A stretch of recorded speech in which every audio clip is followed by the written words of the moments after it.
大家好，我是邱平，我现在在湖北跟重庆的交界处，这里属于利川市的谋道镇。看看我这里有阶梯上去，那么今天我又要进入大山里面看什么呢？看崖居，就是说相当于在悬崖下面一个山洞里面居住的洞穴人家，也是在半山腰，要从这里走进去啊。所以说，湖北这边、利川这边很多好玩的。我是网上查了资料过来，从这里到崖居大概要走20分钟，一直基本都是走这样的路了。所以找这崖居其实挺辛苦的，因为这个崖居相当于是在半山腰的一个洞穴当中，全部是走这样的阶梯，爬山其实很累的，越来越陡峭了，越来越刺激了。所以这个地方很艰险呐，走得我有点累，因为一直在爬山。我到现在也想不明白，当时的村民怎么选择在这里面居住，太偏僻，也太不方便了。快到了，就在那个上面，我已经走了半个小时，累得我够呛，一路都是爬山上来的，估计垂直高度有400米左右吧。大家看看这里有个通道。这里是一个卡门，也是相当一个关隘。那这个建筑大概属于明朝时期的，具体年份可能不详，但是网上看资料说是明朝嘉靖年间的，也就是说大概有500年左右。那个崖居就在这下面一点点。为什么会弄成这个样子？因为在以前大家知道，利川有很多土司，会有争斗，所以呢。他就弄了这样一个门，外面相当是天险，然后如果要采购什么东西，就是从这里进出的。我们现在下面是318国道，那以前是没有318国道的，就是相当于在一个大的山谷里面，很惊险、很刺激的。它这里是在湖北利川市谋道镇船头寨，那个就是318国道，看到没有？全是属于在大山里面。终于到了，历经千辛万苦，找到了这个崖居。现在去看一看，从身后也能看得出来，这些房子呢比较破旧，在岩石下面，看看这些房子到底有多少年，住了几户人家。这里看这个崖居，空间还挺大的。在湖北利川这边有很多崖居，我在网上看资料说大概有10余处，我现在已经走了第4个地方了。其实崖居呢，基本是大同小异，只是说有些是在山谷底下，有些是在半山腰。在这里还能看到很多木材，就是柴火，就证明这个地方在不久前还有人居住。这个崖居嘛，生活确实不方便，大家也可以看到，基本是没有路的，进出买东西也好，然后外面进来也好，都是要靠走山路的。所以最近几年，利川的崖居的人陆陆续续都统一搬走了。然后就剩下这些船员断壁在这边，这里还有很多这种竹子，这干嘛用的呢？基本上就是住在这里的人种植的。因为我刚刚从山脚下爬上来，一直都没有发现，只是在崖居的附近发现一件竹子。在很多崖居旁边都会种一些竹子，为什么？一个竹子呢，我们说可以置办很多东西，然后竹子长大了砍伐也可以卖钱。以前那个时候。这里有很多石头接起来了，这个为什么会这样呢？因为本身它这里是一个坡度的，然后接起来就变成平的，上面呢就可以放东西，所以呢这里都是这个样子的，包括前面也是如此。走在这样的地方呢，有一个好处就是说安静，没人打扰，相当于是世外桃源。但是呢，世外桃源反过来也可以说就是与世隔绝的地方，非常不便的地方。因为我从山脚下面走到这个崖居，网上大概说这大概15分钟，但是像我背了大概10斤之中的东西，因为相机那就乱七八糟的，走上来最起码花了半个多小时。那假如说当地的村民以前如果买菜或者买东西，你想一想，买米他背100斤的东西要多久？估计要1个小时。已经到了，就在我身后这里，一眼望去呢。房子还挺多的，但是基本上都倒塌完了，因为人搬走嘛，房子没人住就很容易倒塌，特别是这种老房子。我估摸着有800平米左右。等一下，上面好像还有资料，再看一看。那一进来这里发现是什么？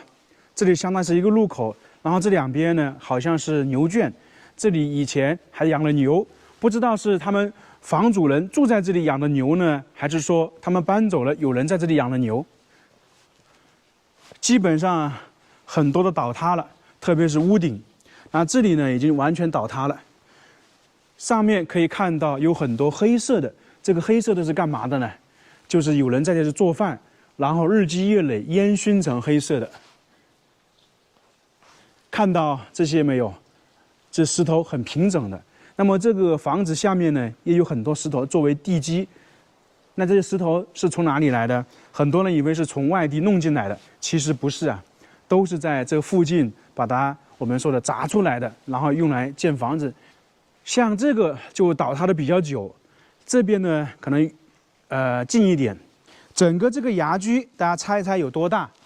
它是那个高24米，宽度呢62米，进深6到12米。因为这个牙居是不均匀的，两侧呢就相当于是窄一点，中间深一点。占地面积大概是700平方米左右，建筑面积是400平方米左右。这个建筑啊，就是现在我们看到的房子是建在清朝末年，大概是160年左右。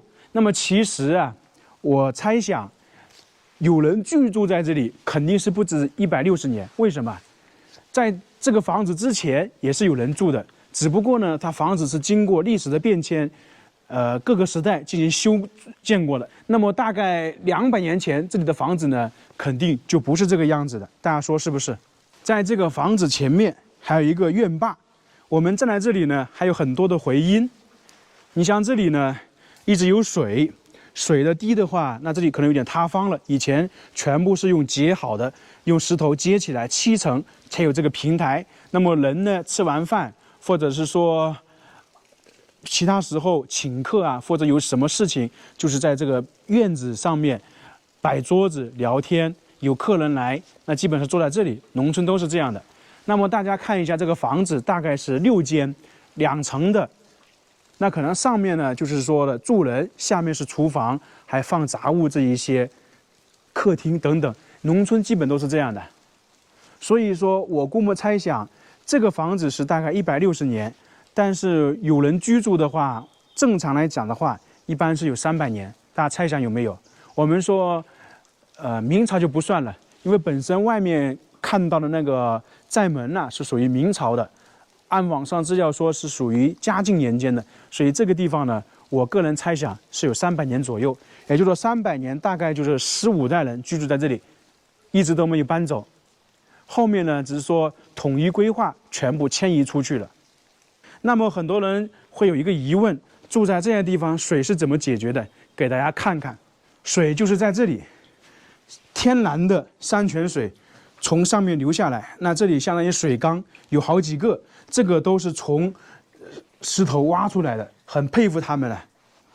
你看这种缸，在利川很多地方都看得到，这个完全是靠手工挖出来的，所以很佩服古代的人呐，在一个巨大无比的石头上面挖出来的，不像现在，你看明显的能够看到有开凿的痕迹。所以说，在这种大山里面居住。悬崖上面，经常水还是真的不缺的，还是有的。现在看看能不能看到房间里面的布局。它这个地方呢，基本上是没有屋顶的，所以说以前呢，就是家徒四壁一样的。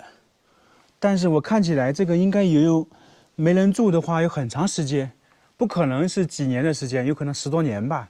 反正估摸着就是2到4户人家。那么，如果是4户人家的话，也有几十个人呢。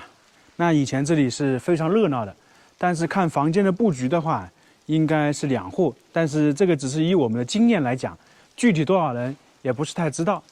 有一点，我刚才回想了一下，仔细看了一下这边，那可能这边应该没人住有很长时间了，有10来年。因为如果是有电的话，那么这个牙居近2年还有人住，那没有的话，就可能有10多年了。大家说是不是？看到这个房子，我们再给大家解释一个东西，就准备走了。那么很多人会疑问，农村的房子怎么分？是1户2家还是2户人家呢？给大家展示一下。你像中间这个，相当于是堂屋。一般堂屋的话是2扇门可以推过去的。那堂屋两边呢，就是属于卧室房子。那么还有一点呢，上面看到没有？一个阳台，这边有。然后中间堂屋上面是没有的，然后这边也有，只不过这边倒塌了。那按正常来讲的话，在以前分家的话，就是2兄弟，一左一右，就是在堂屋两边，因为从上面也看得出来它是隔开的，所以说正常来讲的话，这里就是2户人家。像这样的雅居，大家说如果有水、有电、有网，你愿不愿意在这里居住？愿不愿意在这里隐居？其实很多地方啊，还是有人居住的。你像贵州有一个这样雅居山洞，有个老人在那里住了17年，当然是有网有电的。还有呢，利川这边有个度假寨，也有一个人在那里住了几十年，1户人家。所以如果说给你住在这里，愿不愿意？但是我猜想啊，大部分人不愿意居住在这个地方，因为确实不方便，没有娱乐的，买东西也不方便。所以当年他们在这里居住了这么长，挺佩服他们的。按照现在看那个建筑，大概是160年左右，那么就是8代人。如果按照我们刚才推算的是200年或者300年，那基本上差不多10代到15代人之间。所以说，一直在这个地方居住的人，确实挺佩服他们的。不过可能也是以前的条件所限吧，现在条件好了，基本上都搬走了。